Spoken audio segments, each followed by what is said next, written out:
அனைவருக்கும் வணக்கம். Welcome to my channel sign in Madurai. 2023 அனைவருக்கும் வண்ணமயமாக, ஒளிமயமாக, பசுமையாக, சந்தோஷமாக இருக்க என் மனப்பூர்வமான வாழ்த்துக்கள். இந்த 2023ல் நான் முதல்ல ஃபஸ்ட்டு ஸ்டெப்பாக ஒரு அவுட் சைடு வீடியோ எடுத்திருக்கேன். அதுவும் ஒரு வண்ணமயமானது, ஒளிமயமானது, பசுமையானது. 2022ல் எனக்கு சப்போர்ட் பண்ண அனைவருக்கும் நன்றி. அதே போல் 2023லையும் எல்லாருமே இதே சப்போர்ட்டை கண்டினியூ பண்ணுங்கள். சியாட்டில் ஒரு எவர் கிரீன் சிட்டிங்க. இங்கே எல்லாத்துக்குமே கார்டனிங், அப்புறம் இயற்கையை ரொம்ப நேசிப்பாங்க. பொதுவாகவே இங்கே உள்ள பீப்புள் எல்லாருமே அமெரிக்கன்ஸ் நேச்சரோடு ரொம்ப ஒன்றி இருப்பாங்க. ஆனால் சியாட்டில் மேலேருந்து ஒரு ஆகஸ்ட் வரைக்கும் சூப்பராக இருக்கும். எங்கே பார்த்தாலும் வண்ணமயமாக தான் இருக்கும். பூக்கள்லாம் பூத்து குலுங்கும், பழங்கள்லாம் காய்ச்சி தொங்கும். ஆனால் அப்புறம் ஆகஸ்ட்லேருந்து நமக்கு பிப்ரவரி வரைக்கும் ஒரு ஃபால்னு சொல்லிட்டு மழை, பனி, அதனால் மரங்கள்லாம் மொட்டை மொட்டையாக இருக்கும். ஆனால் இங்கே உள்ள மக்கள் எப்பயுமே அவங்களுக்கு இந்த ஏர் பொல்யூஷன், டஸ்ட் பொல்யூஷன் அதெல்லாம் பிடிக்காது. அதனால் பொல்யூஷனில் ரொம்ப கான்ஷியஸாக இருப்பாங்க. எப்படின்னா இப்போ நான் ஒரு கம்பெனியில் போய் நம்ம காரை பார்க் பண்ணணும்னா நம்ம அங்கேயே வேலை பார்த்தா கூட டெய்லி $10 கட்டணும். சப்போஸ் நம்ம பஸ்லேயோ அல்லது வெஹிக்கிள்லேயோ அல்லது பை வாக்லேயோ போயிட்டு அவங்களுக்கு நம்ம சர்டிஃபை பண்ணிட்டோம்னா அவங்க நமக்கு டெய்லி $10 தருவாங்களாம். அந்த அளவுக்கு இவங்க அந்த பொல்யூஷன் கண்ட்ரோல் மைண்டில் இருக்காங்க. இப்போ எங்கள் பொண்ணு வீட்டு பக்கத்தில் ஒரு பெரிய நர்சரி இருக்குது. அது 100 வருஷம் பழமையானதான். அங்கே ஒரு டிசம்பர் முன்னாடி ஒரு 30 days ஒரு கிராண்ட் லைட்டு கார்டனிங் எக்ஸிபிஷன் ஒன்று போடுவாங்க. எல்லா கார்டன் லவர்ஸ் எல்லாருமே அங்கே போய் அந்த இயர் எண்டு சேலில் நிறைய செடிகள்லாம் வாங்கி வீட்டில் மரங்கள் கூட வாங்கி நடுவாங்களாம். என் பொண்ணு வீட்டில் கூட இடம் இருக்குது. பட் இங்கே கார்டனிங்க்கு நேரமும் கிடையாது, அதில் ரொம்ப இன்ட்ரெஸ்ட்டும் இல்லை. ஆனால் நாங்கள் அந்த சும்மா லைட்டிங் அரேஞ்ச்மெண்ட்டை என் பேரனுக்கு காமிக்கணும்னு சொல்லிட்டு நாங்கள் லாஸ்ட் டே அன்றைக்கி அவசரமாக போனோம். நல்ல மழை. பட் இன்டோர் டெக்கரேஷன் தான், அதனால் சூப்பராக இருந்தது. எவ்வளவோ லைட்டு, அந்த லைட் அரேஞ்ச்மெண்ட்டு எல்லாமே நம்ம ஊர் திருவிழாவிலையோ, மியூசியத்துலேயோ, மால்லையோ, ஃபங்க்ஷன்ஸ்லேயோ நம்ம எத்தனையோ பார்த்துருந்தா கூட இந்த லைட்டிங் அரேஞ்ச்மெண்ட்டு என் பேரனோட பார்த்தது எங்களுக்கு ரொம்ப ரொம்ப சந்தோஷமாக இருந்தது. என் பேரனும் நல்லா என்ஜாய் பண்ணான். அங்கே ஏகப்பட்ட வகையான செடிகள், ஒரு ஆயிரக்கணக்கில் லட்சக்கணக்கில் கூட சொல்லலாம். பட் எனக்கு நான் வீடியோ மட்டும்தான் எடுத்தேனே தவிர்த்து அந்த ஒவ்வொரு செடியை பற்றியும் ரிசர்ச் பண்ணி சொல்கிற அளவுக்கு நான் எடுக்கலை. ஜஸ்ட்டு நான் ஒரு 1.5 hours இருந்தால் கூட ஒரு 10 minutes வீடியோ எடுத்தேன். அதை இப்போ எடிட் பண்ணி ஒரு 6 minutes ஆக்கியிருக்கேன். அப்படி எடுத்து உங்களுக்கு நான் எல்லாத்தையுமே மேக்ஸிமம் இடையில எக்ஸ்பிளைன் பண்ணுறேன். உங்களுக்கு இந்த வீடியோ பிடிச்சிருந்தா கண்டிப்பாக நீங்கள் சப்போர்ட் பண்ணுவீங்கிற ஹோப் எனக்கு இருக்குது. நாங்கள் கார்டனிங்லாம் முடிச்சுட்டு வெளியே சாப்பிட்லான்னு பிளான் பண்ணால், ஆனால் சாப்பிட முடியலை. வந்த உடனே என் பேரனுக்கு ரொம்ப பசி. உடனே நான் ஒரு டிஃபன் பண்ணியே ஆகணும். அந்த டிஃபன் யாருக்குமே ஒரு 99% யாருக்குமே பிடிக்காத டிஃபன் தான். ஆனால் என் பேரனுக்கு ரொம்ப பிடிக்கும். எங்களுக்குமே பிடிக்காட்டா கூட அன்றைக்கி ரொம்ப பசிச்சதுனால பசி ருசி அறியாதுங்கிறப்பெல்லாம் சூப்பராக பண்ணேன். அந்த ரெசிபி பண்ணி முடித்த உடனே எனக்கு என்னமோ அந்த கார்டனிங் போயிட்டு வந்த எஃபெக்டோ என்னமோ தெரில, அந்த ரெசிபி ரொம்ப கலர்ஃபுல்லாக, அட்ராக்டிவாக, டேஸ்ட்டாக அவ்வளோ அருமையாக வந்தது. கிட்டத்தட்ட ஒரு 10 minutesல அது சூப்பராக பண்ணினேன். அந்த ரெசிபியும் எப்படி பண்ணி காமிக்கிறேன் உங்களுக்கு. அது பிடிச்சிருந்தா நீங்கள் கண்டிப்பாக எனக்கு சப்போர்ட் பண்ணுவீங்கிற ஹோப் இருக்குது. வாங்க வீடியோக்குள்ளே போகலாம்.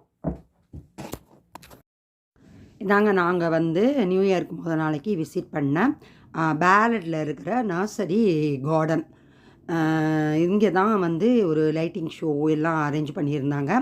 ப்ளஸ் மாடல் ட்ரெயின் இருக்குதுன்னு சொல்லிட்டு இவங்க குரூப்ஸ்லலாம் நிறைய நல்லா இருந்தது, குழந்தைகளுக்கு பார்க்குறாப்புல இருந்ததுன்னு சொன்னதுனால தான் இன்றைக்கி நாங்கள் லாஸ்ட் டே சொல்லிட்டு அவசரமாக கிளம்பினோம்.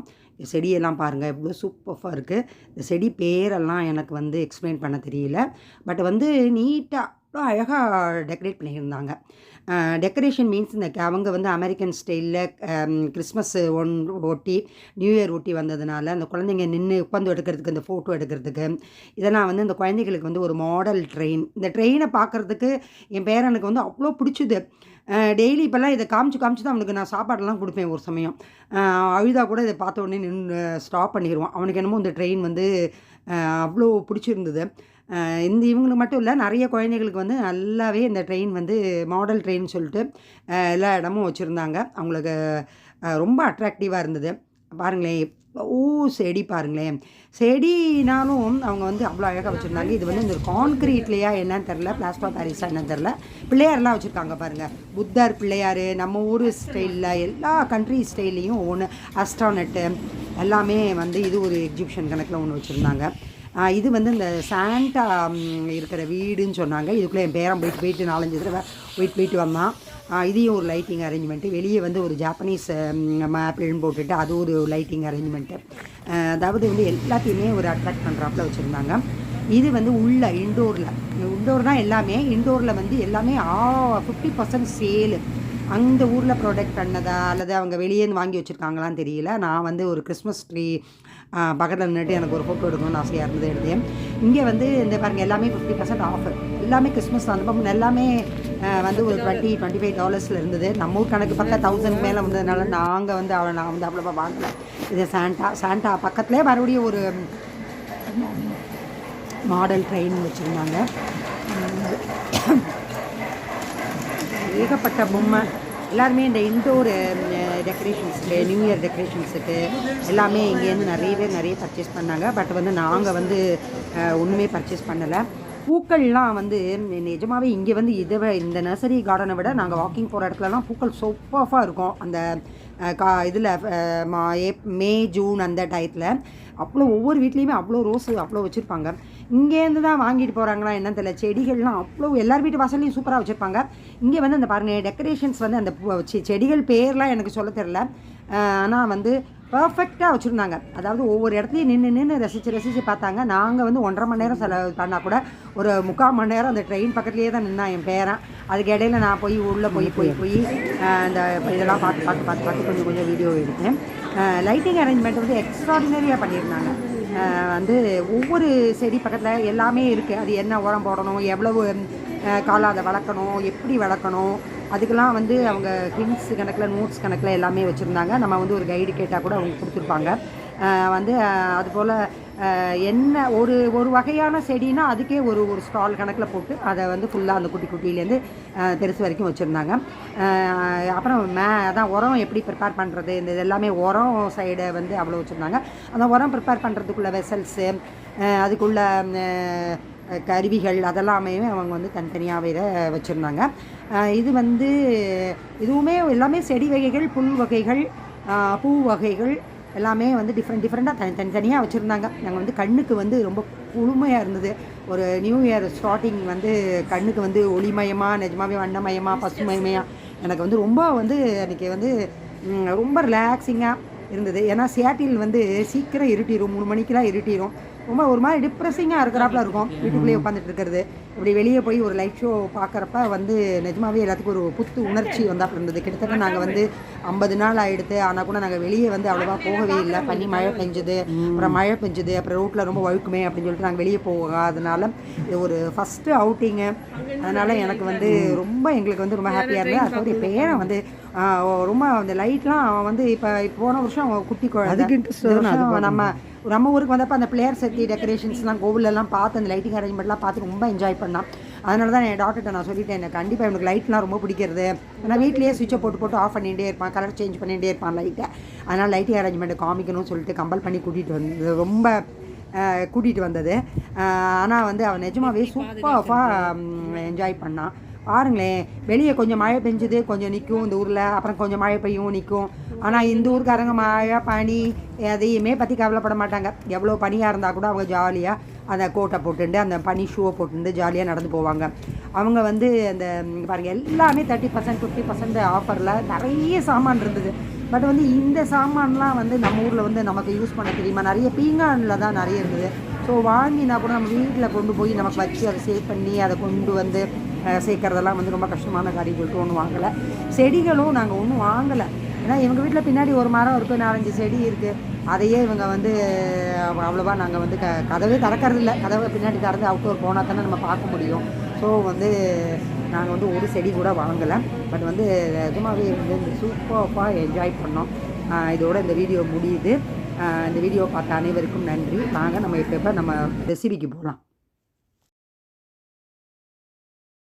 நான் பண்ண போகிற ரெசிபி வந்து கோதுமை ரவை உப்புமா. என் வீட்டில் மாவு இல்லை, அதனால் அர்ஜென்ட்டுக்கு இதாக யூஸாக இருக்கும். 10 நிமிஷத்துக்குள்ளே வேறு நான் பண்ணி ஆகணும். அதனால் மிக்சட் வெஜிடபிள்ஸ் ஏற்கனவே நாங்கள் இங்கே வாங்கி ஃப்ரீசரில் போட்டு வச்சுருப்பாங்க. பெரிய பெரிய பேக்கெட் எல்லா காய்கறியுமே கலந்துருக்கும். மக்காச்சோளம், பீன்ஸு, கேரட்டு, பட்டாணி எல்லாமே கலந்துருக்கும். நான் ஆனியன் எப்பயுமே காலையில் நறுக்கிறப்பயே நான் இது எடுத்து வச்சுருப்பேன். கட் பண்ணி கொஞ்சம் டெய்லி காலைல கொஞ்சம் எக்ஸ்ட்ரா எடுத்து வச்சுருப்பேன். இஞ்சி பேஸ்ட்டு இருக்குது. ப்ளஸ் கோதுமை ரவை வந்து ரோஸ்டடு, அதனால் வறுக்க வேண்டாம். எல்லாத்தையும் எடுத்துகிட்டு தான் நான் இப்படி உப்புமா பண்ண போகிறேன். இப்போ வந்து இழுப்பு சட்டியை காய வச்சு அதில் வந்து எந்த ஆயில்னாலும் நல்லெண்ணெயை தவிர்த்து தேங்காய் எண்ணெயை தவிர்த்து நம்ம ஓகே ஆயில் ரிஃபைண்ட் ஆயில் விட்டு கடுகு, உளுத்தம்பருப்பு, கடலைப்பருப்பு, பெருங்காயம், வடமிளகா, பச்சை மிளகாய் எல்லாம் தாளிச்சிட்டு அந்த காய்கறி எடுத்து 1 மினிட் மைக்ரோ ஓவனில் வேக வச்சு அதையும் போட்டு நல்லா வதக்கணும். வதக்கினா அந்த பச்சை வாடை, அந்த வெங்காயம் எல்லாமே போகணும். இது குக் ஆகிருக்கும், அதனால் ரொம்ப வேக வேண்டியதில்லை. இதில் வந்து நான் வந்து 300 ml கோதுமை ரவை எடுத்திருக்கேன். 300 mlக்கு வந்து 3/4 லிட்டர் தண்ணி. நான் ஆக்சுவலாக அந்த தண்ணியை வந்து கெட்டியில் எப்போயுமே வந்த உடனே சூடாக வெந்நீர் கொத்தி வச்சுருவோம்.